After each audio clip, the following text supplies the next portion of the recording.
2025 চট্টগ্রামে মায়ের সাথে যাওয়ার সময় অটোরিকশা থেকে পড়ে মা ও শিশু দুজনেই ড্রেনে পড়ে যায় এবং পরবর্তীতে 6 মাসের শিশুটা মায়ের কোল থেকে চলে যায় এবং ঠিক তার পরের দিন 20/4/2025 তারিখে ওই শিশু লাশ পাওয়া যায়।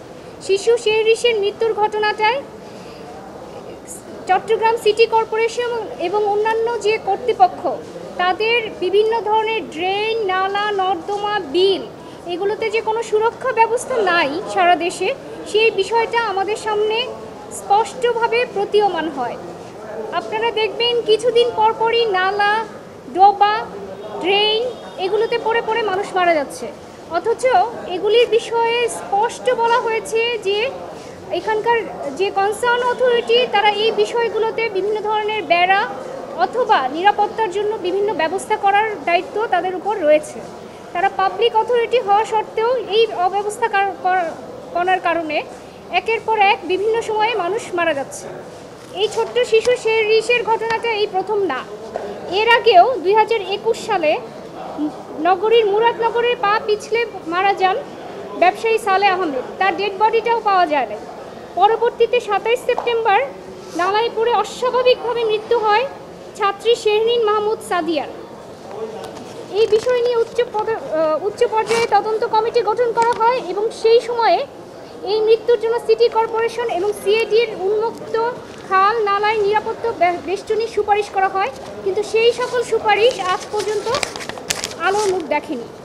জানা গেছে নালা খালায় মৃত্যুর নিখোঁজের সঠিক তালিকা নেই সংস্থার কাছে, তবে সংবাদ মাধ্যমের তথ্য অনুযায়ী গত 4 বছরে শুধুমাত্র চট্টগ্রাম সিটি কর্পোরেশনের নালা খালায় পড়ে মারা গিয়েছে অন্তত 12 জন এবং নিখোঁজ রয়েছে 2 জন, আর আহতের সংখ্যা এর চেয়ে অনেক বেশি।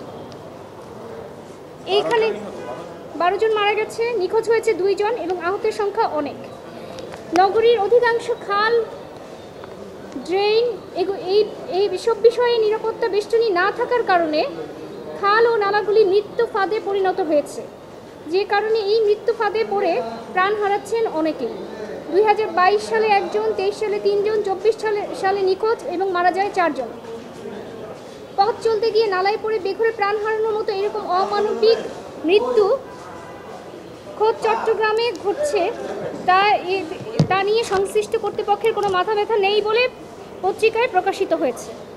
এর আগেও আমরা শেহরিশের ঘটনায় হাইকোর্টকে রুল জারি করতে দেখেছি।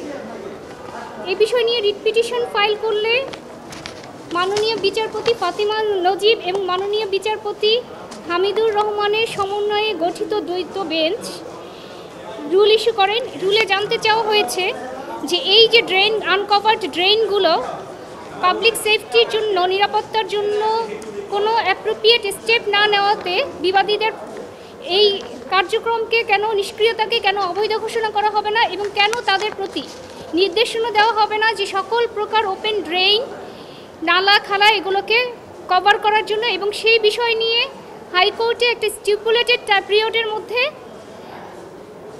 রিপোর্ট সাবমিট করার জন্য। এটার রেসপন্ডেন্ট রয়েছেন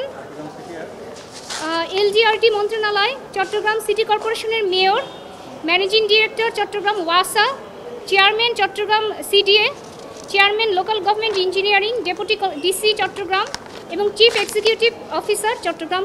মোট 7 জনকে এই রিটে বিবাদী করা হয়েছে। নিশ্চিন্তে খান স্বাস্থ্যকর অল টাইম পান, অল টাইম হেলদি লাইফ।